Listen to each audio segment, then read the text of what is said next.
তো মুসিবত আসে, মালের কারণে মুসিবত আসে, ব্যক্তিগত কারণে অনেক সময় মুসিবত আসে, পরিবারের উপরে অনেক সময় মুসিবত আসে, সাংসারিক জীবনে অনেক মুসিবত আসে, সামাজিক ভাবে অনেক মুসিবত আসে। সমস্ত মুসিবত গুলারে কাটাইয়া উঠা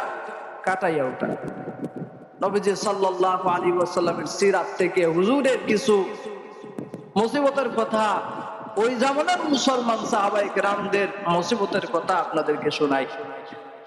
যখন নবীজি সাল্লাল্লাহু আলাইহি ওয়াসাল্লাম সাহাবায়ে কেরামদেরকে নিয়ে, মুসলমানদেরকে নিয়ে মক্কা ছাইরা হিজরত করলেন।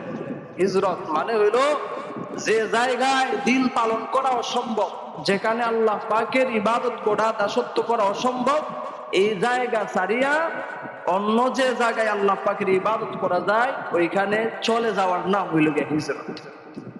মক্কার কাফেররা যখন মুসলমানদেরকে অনেক বেশি অত্যাচার নির্যাতন করতেছিল, নবীজি সাল্লাল্লাহু আলাইহি ওয়াসাল্লাম মুসলমানদেরকে মদিনায় হিজরত করার অনুমতি দিলেন। হুজুরে পাক সাল্লাল্লাহু আলাইহি ওয়াসাল্লাম নিজেও তিনি হিজরত কইরা মদিনায় চলে গেলেন। মদিনায় চলে যাওয়ার পরে মক্কার কাফেররা অনেক বড় ষড়যন্ত্রের মধ্যে লিপ্ত হয়ে গেল। তারা বলল যে মদিনায় যেহেতু মুসলমানরা গেছে, ওইখানে ধীরে ধীরে শক্তি সঞ্চয় করবে, পরবর্তীতে আমাদের উপর তারা প্রতিশোধ নেওয়ার চেষ্টা করবে, তার আগেই আমরা তাদেরকে নিঃশেষ করে দিতে চাই। তারা মুসলমানদেরকে আক্রমণ করার জন্য ষড়যন্ত্রে লিপ্ত হইল।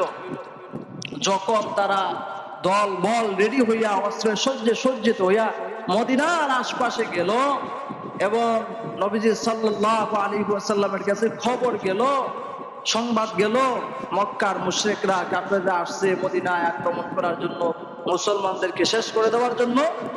তখন নবীজি সাল্লাল্লাহু আলাইহি ওয়াসাল্লাম নিরুপায় হইয়া মুসলমানদেরকে ডাকলেন, সাহাবায়ে কেরামদেরকে ডাকলেন যে একটা পরামর্শ করি, বৈঠক করি।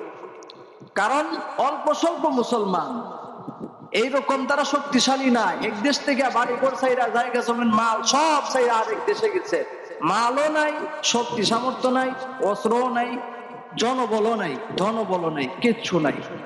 আবার মদিনায়ও মজুসি যারা আছে, মুশরিক যারা আছে, এরাও আবার মক্কার কাফিরদের পক্ষে, তাহলে শত্রু সংখ্যা অনেক বেশি। নবীজি সাল্লাল্লাহু আলাইহি ওয়াসাল্লাম আনসার মুহাজির সাহাবায়ে কেরামদের সাথে পরামর্শ করার জন্য মজলিস ডাকলেন। মজলিসে বৈশা নবীজি সাল্লাল্লাহু আলাইহি ওয়াসাল্লাম সাহাবীদের কাছ থেকে পরামর্শ নিচ্ছিলেন যে কি করা যায়, এত বড় বিপদ, এটার মোকাবেলা কিভাবে করা যায়। সাহাবায়ে কেরাম একজনের পর একজন পরামর্শ দিচ্ছিলেন।